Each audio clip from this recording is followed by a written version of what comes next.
Welcome guys to clicking this video and welcome to our channel Amazing English Tips. आज हम पढ़ेंगे modal verb should के बारे में, इसका उपयोग कैसे किया जाता है और इसे किस स्ट्रक्चर में बनाना है। साथ ही साथ हम लोग बात करेंगे should be, should have been. तो चलिए शुरू करते हैं। शुड एक मॉडल वर्ब है जिसका उपयोग एक्सप्रेसेस एडवाइस, रिकमेंडेशन और एक्सपेक्टेशन के लिए किया जाता है। इसका स्ट्रक्चर है पॉजिटिव के लिए subject plus should plus base verb और नेगेटिव के लिए सब्जेक्ट प्लस शुड नॉट या शुडंट प्लस बेस वर्ब। इसे एग्जाम्पल्स से समझते हैं, जैसे कि बोलना हो तुम्हें रोज पढ़ाई करनी चाहिए, तो इसे इंग्लिश में ऐसे बोलेंगे you should study every day. या बोलना हो तुम्हें झूठ नहीं बोलना चाहिए, तो इसे इंग्लिश में ऐसे बोलेंगे यू शुड नॉट लाई। तू समझा? हाँ। नहीं, तू समझा नहीं। जैसे हम किसी को एडवाइस यानी सलाह देने के लिए बोलते हैं तुम्हें जाना चाहिए, तो बोलेंगे यू शुड गो।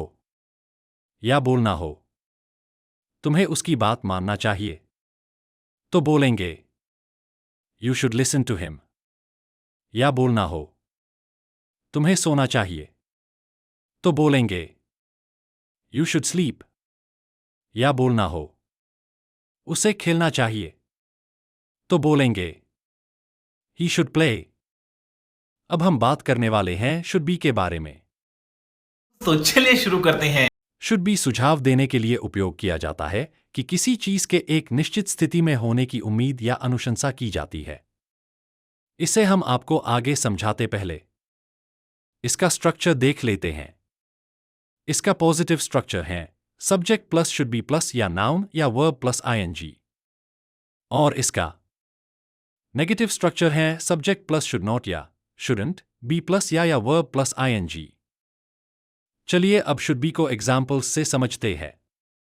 जैसे बोलना हो तुम्हें अब तक तैयार होना चाहिए, तो बोलेंगे you should be ready bye now. या बोलना हो तुम्हें अब तक सोना नहीं चाहिए, तो हम बोलेंगे you should not be sleeping by now. अगर इसी प्रकार से बोलें तुम्हें हमेशा ईमानदार होना चाहिए, तो होगा you should always be honest. या बोलें तुम्हें इतना कठोर नहीं होना चाहिए, तो होगा you should not B so harsh.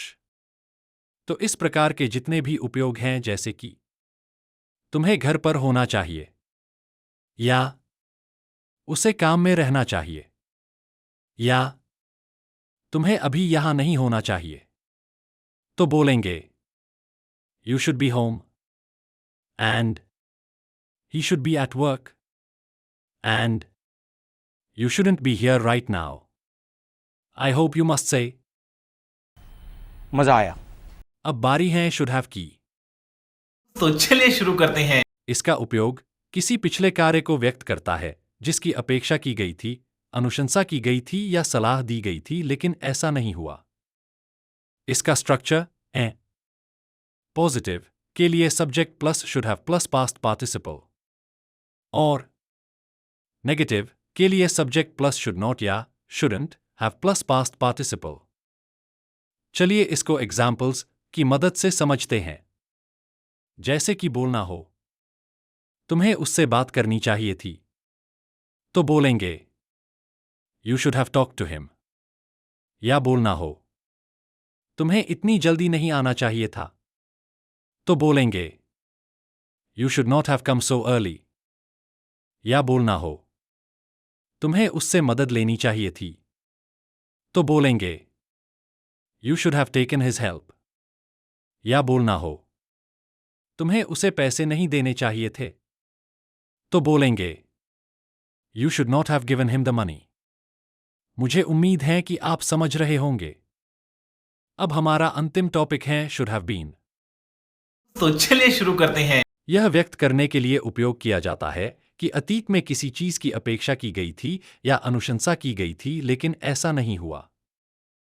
इसका स्ट्रक्चर है पॉजिटिव के लिए subject plus should have been plus adjective या नाउन या वर्ब प्लस आईएनजी और नेगेटिव के लिए सब्जेक्ट प्लस शुड नॉट या shouldn't have been plus adjective या वर्ब प्लस आईएनजी। तो चलिए हम इसे एग्जाम्पल्स की मदद से समझते हैं। जैसे कि बोलना हो, तुम्हें वहां होना चाहिए था, तो बोलेंगे you should have been there. या बोलना हो, तुम्हें वहां नहीं होना चाहिए था, तो बोलेंगे you should not have been there. अगर बोलना हो, उसे अधिक सतर्क होना चाहिए था, इसका इंग्लिश ट्रांसलेशन होगा he should have been more careful. या बोलना हो, उसे इतना कठोर नहीं होना चाहिए था, तो इसे हम ऐसे बोल सकते he should not have been so harsh. Thanks for watching me.